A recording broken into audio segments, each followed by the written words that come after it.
Welcome to Golf Smarter Mulligans, number 28. I'm Fred Green. Usually on Golf Smarter Mulligans, we'll feature conversations with golf instructors, mental game coaches, golf course architects, and others who can provide insights to lowering your scores and increasing your golf IQ. But occasionally, we'll pull an interview from the archives that on the surface doesn't appear so obviously instructional, but the insights are no less than incredibly helpful. This is one of those conversations. I met with Hall of Fame PGA Tour caddy Andrew Martinez, who at the time was the longtime tour caddy for Tom Lehman. He also carried the bag on tour for over a decade with Johnny Miller.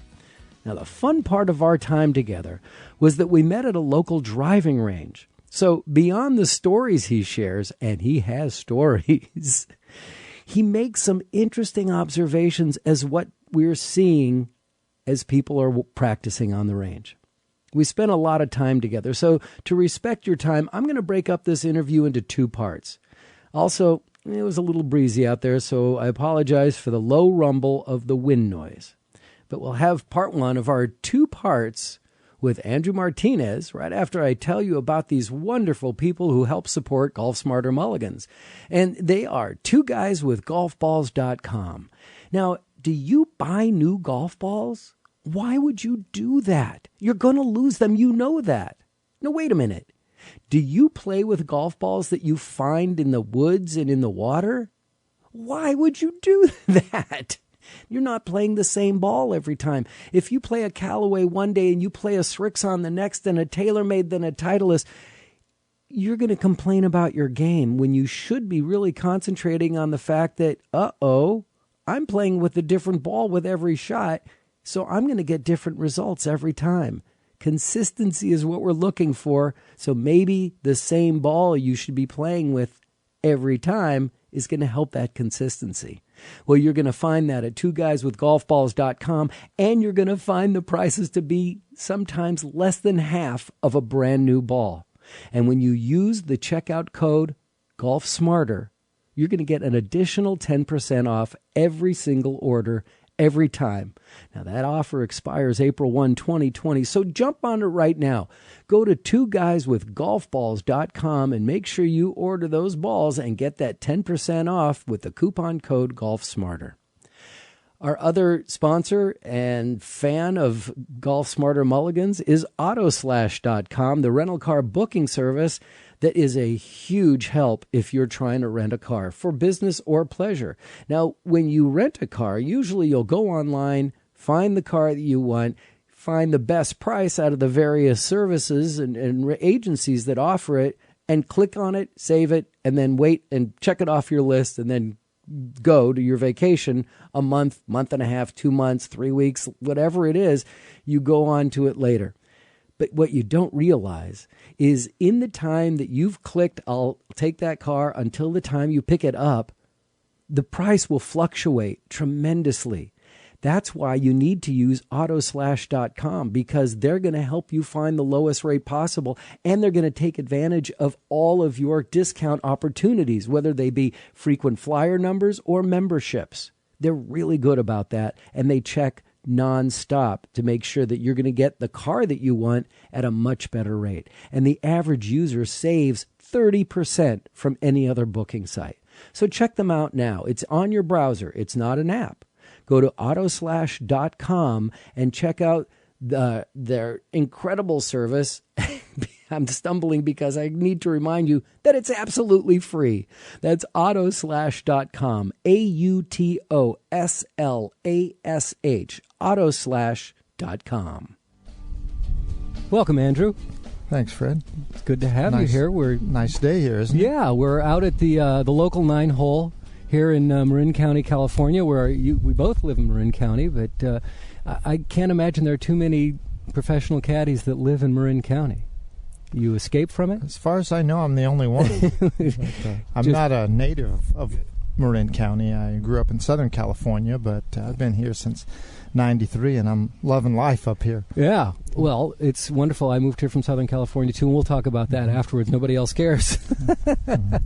So you've been Tom Lehman's caddy for 15 years now. About 15, yeah, we're going on 15 years now. Congratulations. Yeah. And is this fun? Is it fun? Or is it a job? It's both. And sometimes it's an adventure. It's difficult. It's hard to categorize. Just to use a few words concerning the job, because it's arduous at times. Mm-hmm. It's at times it's joyful. Sometimes it's fun. Sometimes it's drudgery. It feels like work. Other times it's fascinating. There are so many things that you have to think about when you're caddying. The practice rounds, I guess, are not too much fun at this stage in the game. I've been at it for so long, and the practice rounds feel like work. In what way? Well, they're hitting extra shots sometimes, and they're working on this and they're working on that, and there's not really any incentive. Once the gun goes off, then you have incentive on every single shot. Yeah. It becomes different. It's a whole new dimension. Yeah. Are you not part of it during the practice rounds? Oh, yes. Yeah, I am. Uh-huh. But the main thing I'm trying to do in a practice round is to get this guy prepared to play certain shots. Make sure that he's used to the speed of the greens. But they spend a lot of time on the putting greens, so sure. To maybe practice some chip shots or some pitch shots from certain areas, to make suggestions about what strategy might be if the pin placement is in a certain area, and just speculate as to how certain holes could play. Sometimes and of course, in you have to know conditions. You have to know his game intimately. Well, by now I feel like I do know Sure. his game pretty well, and in most cases it doesn't take too long to get tuned into a guy's game. What takes a long time is getting tuned into a guy's psyche.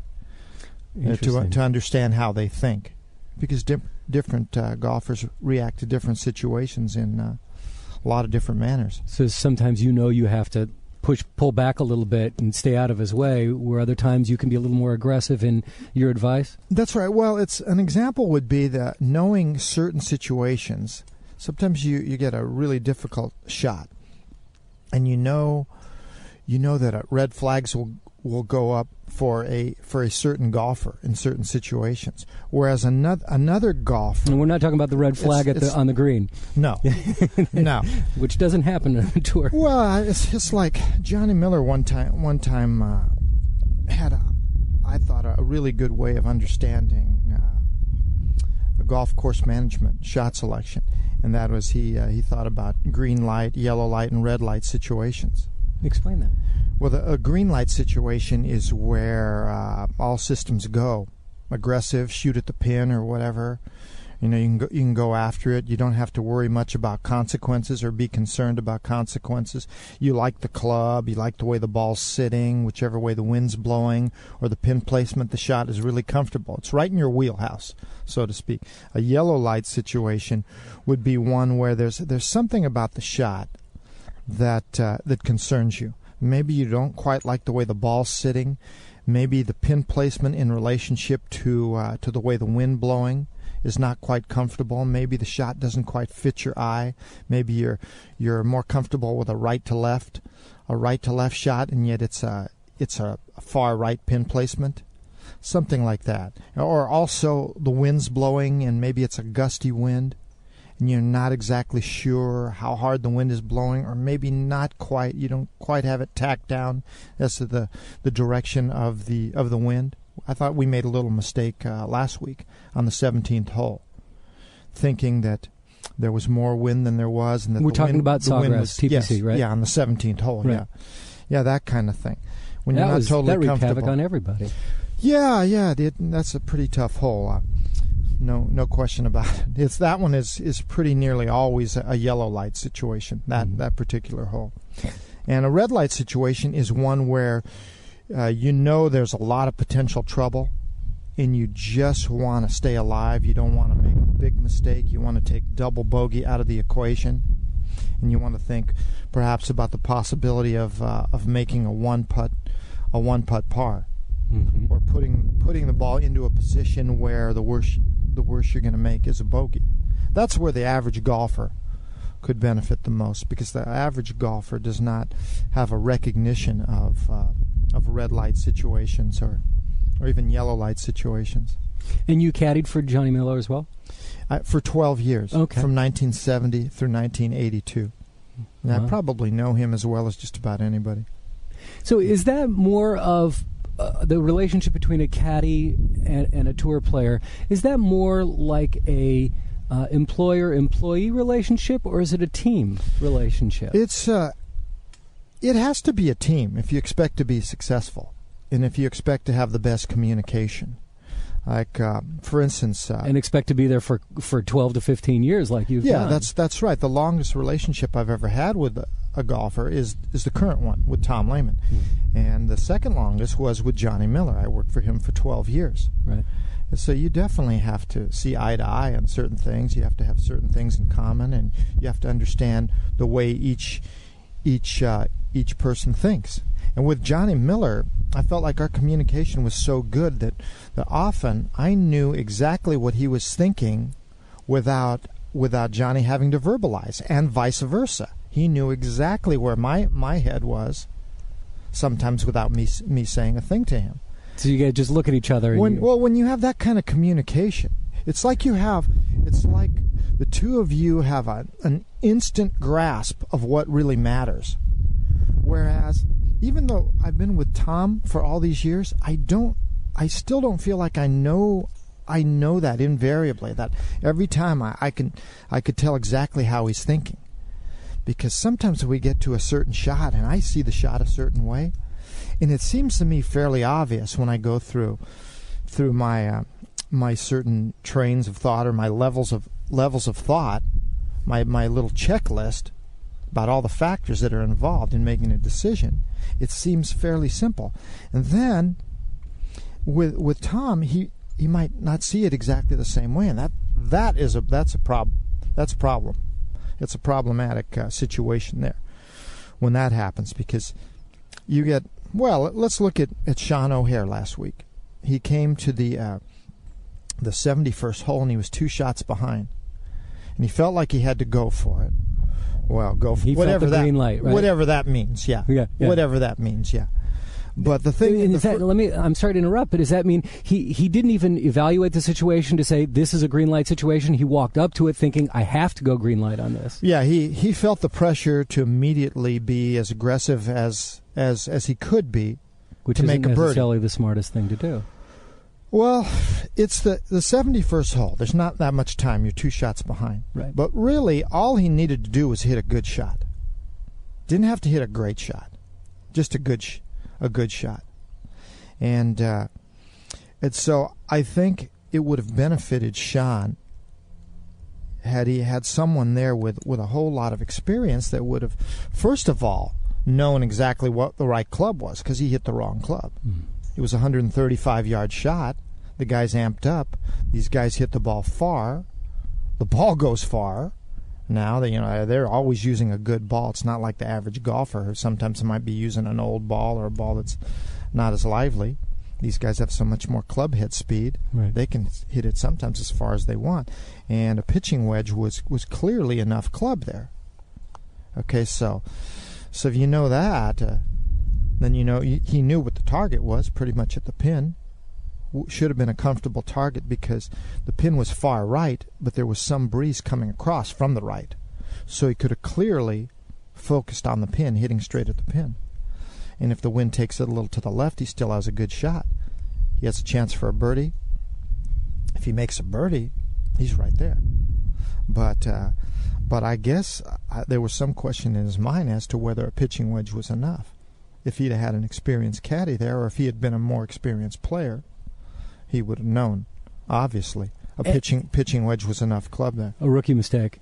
It kind of is. You can use that term loosely. I'd say, to me, a rookie can be a guy up to 5 years out there. Okay. Especially on the tour. Yeah, because you don't get that many chances in a major, what I would call a major tournament, to win such a prize like that. That is a highly esteemed prize amongst all the players out on tour. Major with a small m versus the large Well, M. in my M. book, I put that tournament number 3. Oh, do you really? Yeah, in my value system, yeah, I put that number 3. Why? Well, because it's clearly the strongest field in golf. Mm-hmm. You will never find a tournament in any tournament during the whole year that has a quality field like that has pretty nearly all of the top players. Okay, that's one reason. Another reason is that it's played on an incredible golf course, a tactically brilliant golf course as far as shot value and strategy and golf course management. It's a fantastic golf course. It's a work of art as far as I'm concerned. And it's the Players' Championship. It's played for huge money, and that factors in. Sean O'Hare was tied for second. No, excuse me, he was in second, approaching that island 17th hole. Mm-hmm. And if he had held second place, he would have made almost $1 million. As it turned out, he made a 7 on the hole and bogeyed the last, and his prize money fell down to $225,000. That's a lot of money. That's a lot of cash for a bad decision. That's it. It really is. That's a painful mistake there. I feel bad for him. He's a great young kid. He already is a terrific player, and he's going to do something in the game. I'm quite certain of that. But if he learns from his mistakes, he will. He will. I'm sure if he had to do it over again, he would hit a pitching wedge there. Fascinating. But those would be the main reasons. Are you a student of golf course architecture? Somewhat. There are a lot of things I don't know about it. But I've been on so many different golf courses. Sure, I've seen so many different looks. And it's part of my job, a big part of my job, to go out there and look at the course carefully and figure out what the best strategy is. And let's talk about course management. Look at the greens carefully. And, yeah, I mean, let's talk about course management and how what kind of advice as a professional that you can provide to amateurs on what we're doing wrong. Well, one thing that I think that the players need to know, I consider really important, is that you have to look at certain holes, depending on what your skill level is, as a par hole or a bogey hole. If you're a higher handicap golfer, a bogey is not ever really a bad score. Right. I mean, you don't want to make bogeys on easy holes. If you're like a 18 handicapper or something like that, or a 20 handicapper, if you know it's a hole where you have a chance to get a birdie and it's playing fairly easy, you want to make a par. But if you're playing other holes that are more difficult and you're a higher handicap golfer, well, then a bogey is not a bad score. If you look at it from the pros level, though, there are a lot of holes that we play where par is a damn good score. Yeah. Okay, so you have to know that really before you hit your first shot. That goes into the planning. It doesn't. When these really good players play, they can hit a long iron or a rescue club. They could hit it 230, 240, no problem. These guys can. Mm-hmm. And if it's a hole that's not a really long hole, it's never that bad to have a ball out there in the fairway 235 yards. If you know where you're going to have a good lie, and you're going to have a good shot in there. It's going to be a mid to short iron. That's never too bad. That's part of golf course management. Now, if you're playing a hole that you know is really, really difficult, and a hole that you have to hit a driver, well, the thing that you have to do is first of all, you have to get any fear. If there's a lot of trouble out there, you have to put that fear factor out into the periphery. And I've found the best way that you do that is to really focus on where you want your ball to go. X marks the spot, and to really see that when you're on the tee, or you're behind your ball, or you're standing by your bag or your cart or whatever, you should really be focusing on where you want that ball to go, and that other stuff has to fall by the wayside. Pick a target. It is like I played the San Francisco club a few weeks ago. Haven't been playing much golf. I'm kind of rusty. But I got up on the 18th hole, And I know the course very well. And I had a caddy. He was a really, really nice guy, but he just didn't get the hint that I told him a number of times. This is like my home golf course. I've played. Did he know what you did? I've played out here. I'm not Did he sure have a sense that you were a professional caddy? I've told him. I told him a couple of times because it got a little bit annoying when this guy was telling me where I needed to hit the ball. It's like my home course. I don't need to be told on my home course. Right. And that can apply also to my relationship with somebody like Tom Lehman. Mm-hmm. Being too obvious about certain things. He knows on a lot of courses where to hit it, but I don't want to be presumptuous also and not give him information when he needs to know it. But getting back to figuring out or the story about San Francisco Club, this guy tells me that there's out of bounds on the right hand side on the 18th hole. Oh, like, duh, I know that. I've played out there a million times. And I certainly don't want to think about out of bounds. No. And I want to think about exactly where I want to hit the ball and what my ball flight's going to look like. So that's the thing about playing golf is you always have to have a target. Some people just get up there and they just get comfortable and they're a little vague about it and they just take a rip at it. Well, it's not always going to go where you want it to go if you have that type of and the shorter the club, the smaller the target, right? I mean, when you're starting off with your driver, your target's fairly wide. I mean, you can pick a spot, but you've got the fairway sometimes out there. If you have wedge shots in some of these newer courses with target golf, you have a pretty small target. Yeah. But you should be more accurate with shorter clubs, with wedges and stuff like that. But okay, so let's say it's a really, really tough hole, and you know that a bogey's not a bad score. Well, you might, if you're thinking about score, maybe you're having a round where you're having a decent score and this hole falls late on the golf course, you might not even want to hit a driver. You might want to take a club that you feel really confident in. Could be a long iron or a rescue club or something like that, and put it in the area where the widest target is. Mm-hmm. And you could really play a very, very tough par 4 like an easy par 5. You could do that, depending on what your score is. You don't always have to go for it. Right. On the other hand, you have to know when the club feels really good in your hand, you feel confident, you're relaxed, swing feels really good. Those are the days where you can be a little bit more aggressive. But if you've hit your tee shot and you've put it in play, and now you've got a pond or a creek guarding the front right, and the pin is over on that side, you don't obviously ever want to hit it to the right there. So you're going to take a target that's left of the hole, or you're going to take. You might go at it if you're comfortable hitting a draw. You might play the shot that way, and it's not like anybody can tell you exactly how to play it. Depending on how your ball is sitting and which way the wind is blowing, you have to put all these factors together. It's like a little mini equation, and that can help you to choose the shot where you have the highest probability of success. And that's the thing about it, I guess. Golf course management is always play the shot that gives you the highest probability of success. And then again, defining what success is. Right. And should you assess the entire hole when you walk up to the tee box? Like, okay, this is a par 4, I need to get to that part, then I want to position it so I can, like a little chess match, like work at the flag and then work your way backwards, or should you just do it one shot at a time? No, if you know the course quite well, then you can do that. Okay.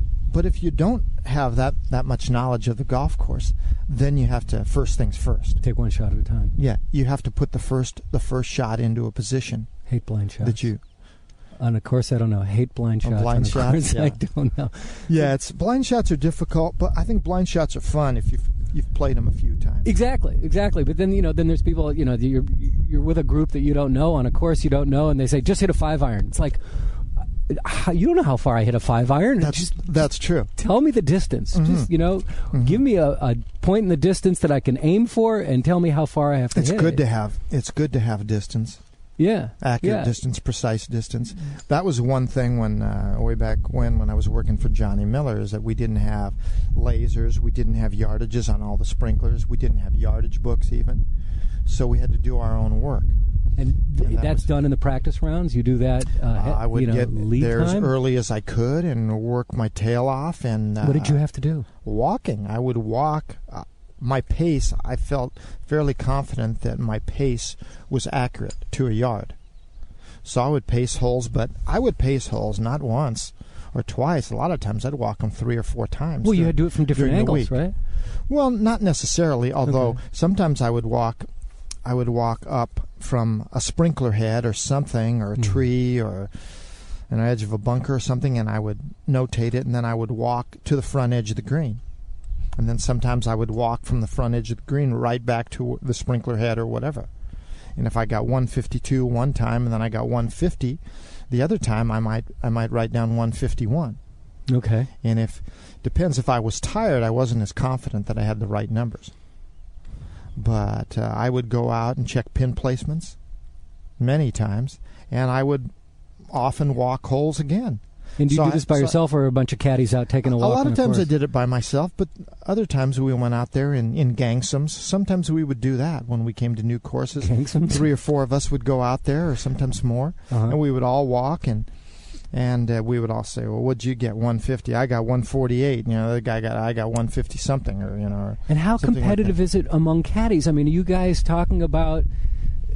I'm not asking if you're revealing secrets among one another, but do you talk about your guy, and are you just saying the distance? The old days was a whole lot more fun, because you got together and you did talk a lot more about the rounds and what happened to you and this and on certain holes. And sometimes when you hit a bad club on a certain hole and you didn't exactly know why, then you would run it by all your buddies. There was more camaraderie in the old days. It seems a little more cliquish now out there, and guys stay to themselves more so now than they did in the old days. But there weren't as many of us in the old days, and we had to stick together just to get around. Are you one of the senior members now, or no question? Yeah, really, no question. But it was a lot more fun in those days, and sometimes it was a lot of fun because you're not that old. Back at the place, nobody can see us right now. You're not that old to be a senior member of anything. Well, I'm starting to feel like a warrior out there, but it's been about 37 years at least.